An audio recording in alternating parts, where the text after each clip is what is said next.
এখানে আমরা personal ভ্যালুসটা ascribe করি না।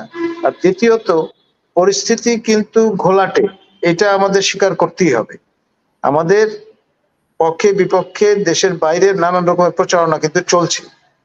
এখন আমরা যদি বিজ্ঞতার সঙ্গে বিষয়গুলো অনুধাবন না করি এবং সেভাবে অ্যাকর্ডিংলি আমাদের যেই কার্ড সেটা আমরা প্লে না করি, তাহলে কিন্তু কপালে খারাপই আছে, এটা আমাদের মানতেই হবে। এখন আমি একজন নিরপেক্ষ ঘরানার মানুষ, অফিসিয়ালি ৩০ বছর ধরে আমি এটা চর্চা করি, সকল মত পথের খোঁজ খবর রাখি, পার্সোনাল কোনো পর্যায়ে ভোটাধিকার প্রয়োগ করি না, গোপনেও কাউকে সমর্থন করি না, নানান হনরফিক ব্যবহার করি। আমি বেসিক্যালি কোট করি না, আমি আমাদের বিজ্ঞ আইনজীবী আমাকে যেটা বলবেন সেটা আমি ব্যাখ্যা করেছি।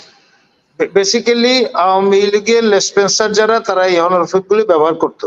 জাতির পিতা বঙ্গবন্ধু, শেখ মুজিবুর সুকন্যা, দেশরত্ন মাননীয় প্রধানমন্ত্রী শেখ হাসিনা, আমি বেসিক্যালি এটা কোট করতাম, কারণ আমার আইনজীবী আমাকে শিখিয়ে দিয়েছিলেন যে একবার ডিজিটাল সিকিউরিটি অ্যাক্টের মামলায় যখন আসামি হয়েছি, ওটাতে জয়লাভ করার পর দ্বিতীয়বারের মামলায় যাওয়ার ঠিক হবে না, তখন এটা ডিফেন্স হিসেবে কাজ করবে। স্যার ওইটা ছিল আপনার বর্ম আর কি, রাইট, যাতে নাকাল না হই আর দ্বিতীয়বার। মামলা আমারও ছিল মানে আমাদের মানে রেসপেক্টেড অ্যাঙ্কর, আমাদের সবার প্রিয় হাসিনা আক্তার আপা, উনি ছিলেন ৩ নম্বর আসামি। ৩ নম্বর আসামি, আমি ১ নম্বর আসামি। ২ নম্বর আসামি ছিলেন আমাদের মাননীয় সাবেক প্রধানমন্ত্রী খালেদা জিয়ার আপনার উপদেষ্টা মনিরুল হক চৌধুরী, বর্ষিয়ার নেতা। আমাদের ৩ জনকে এই মামলা লড়তে হয়েছে, এবং আপনাদের সবার দোয়ায়, আল্লাহর রহমতে, এই কথার এই ফাঁক ফোকরের কারণে আমরা কিন্তু গলিয়ে বেরিয়ে গেছি, জয়লাভ করেছি মামলায়। হাসিনা হারাতে পারেনি, ওই শেখ হাসিনা। এই হাসিনা জিতেছে, হেরেছে। তো যাই হোক, এটা সাইবার আদালতের কাহিনী ছিল। আপনার চট্টগ্রামে আমাদের অসংখ্যবার চট্টগ্রামে দৌড়দৌড়ি করতে হয়েছে ঢাকা থেকে, এটা একটা তকলিফের বিষয় ছিল। তো যাই হোক, যেটা আমি বলছিলাম, আপনার এখানে যেই অবস্থাটা, এখানে আমরা পার্সোনাল ভ্যালুসটা অ্যাসক্রাইব করি না। আর দ্বিতীয়ত পরিস্থিতি কিন্তু ঘোলাটে, এটা আমাদের স্বীকার করতেই হবে। আমাদের পক্ষে বিপক্ষে দেশের বাইরের নানান রকমের প্রচারণা কিন্তু চলছে। এখন আমরা যদি বিজ্ঞতার সঙ্গে বিষয়গুলো অনুধাবন না করি এবং সেভাবে অ্যাকর্ডিংলি আমাদের যেই কার্ড সেটা আমরা প্লে না করি, তাহলে কিন্তু কপালে খারাপই আছে, এটা আমাদের মানতেই হবে। যদি না মানি, সেই বিষয়টাই ইঙ্গিত করেছেন আমাদের কমরেড ফরহাদ মজার, কিন্তু না বুঝে বলেননি। তার সঙ্গে আমাদের কাজের সম্পর্ক দীর্ঘদিনের। উন্নয়ন বিকল্পের নীতি নির্ধারণী গবেষণা তিনি যখন প্রতিষ্ঠা করেন, তখন থেকে তিনি এবং তার পার্টনার, আমি আধুনিক অর্থেই বলবো, পরে বিবাহ হয়েছে, যিনি এখন মাননীয় উপদেষ্টা, তাদেরকে আমরা দীর্ঘদিন ধরে চিনি। এখন যেহেতু ক্লাসিফাইড অনেক বিষয় আশয় নিয়ে তারা গবেষণা করেছেন, কাজ করেছেন, এটার ইমপ্লিকেশন বুঝেই কিন্তু তিনি চিন্ময়ের প্রতি সংহতি প্রকাশ করেছেন, না বুঝে করেন, তাই না? ওনাকে কোনোভাবেই আপনার বলা যাবে না যে তিনি আওয়ামী স্পেন্সার বা ডিসপেন্সার, এই ধরনের কথাবার্তা বলার কোনো সুযোগ নাই। আর আপনার যেই অবস্থাটা, উনি যখন শওকত মাহমুদ সহ যে আয়োজনটা করেছিলেন বনানী শেরাটনে, সেখানে লেফটেন্যান্ট জেনারেল সোহরাওয়ার্দী এবং আমরা উপস্থিত ছিলাম। আমরা কেন উপস্থিত ছিলাম এটা নিয়ে নানান রকম কল্পনা হয়েছে, নিশ্চয়ই আপনাদের মনে আছে, অন রেকর্ড। ইনসাফ সম্মেলন, জি জি, এই যে ইনসাফ সম্মেলনে আমরা গিয়েছিলাম, এটা নিয়ে নানা রকম কথাবার্তা হয়েছিল। কারণ আমি তো যে কোনো খানা আছে সেখানে যাব, আমাকে অনেকে মজা করে এই জন্য বলে আমি সকল ঘাটের কলা, মানে আমি তো, আমার কোনো এক্স নাই টু গ্রাইন্ড। একজন সাংবাদিক যেমন যায়, একজন পর্যবেক্ষক সব জায়গায় যাবে। আমি আজকে যেমন গণ আজাদী লীগের আপনার মাওলানা তর্ক বাগিশের ১২৪তম জন্মবার্ষিকীর আয়োজনে আমি গিয়েছিলাম। এখন এটা দেখে কেউ যদি মনে করে আমি গণ আজাদী লীগের লোক, তাহলে এটা ভুল করা হবে। এরকম অস্থিতিশীল পরিস্থিতি হয়ে একটা কিছু হবে এরকম আমরা শুনতে পাচ্ছি, বা সরকার ব্যর্থতা প্রমাণ করার চেষ্টা। তো অনেকে বলছেন যে বিষয়টা পরিষ্কার, মানে কল স্পেড স্পেড বলে দেয়া ভালো।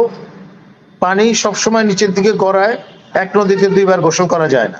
সুতরাং এটা ভাবার কোনো কারণ নাই যে এই সব কারণে আপনার যিনি ভারতে চলে গেছেন তিনি আবার ফিরে আসবেন।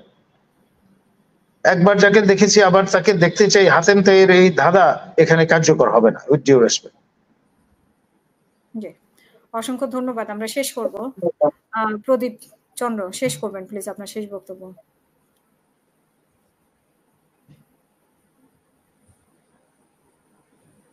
আপনার মাইক্রোফোন অফ। আপনি মিউট করা।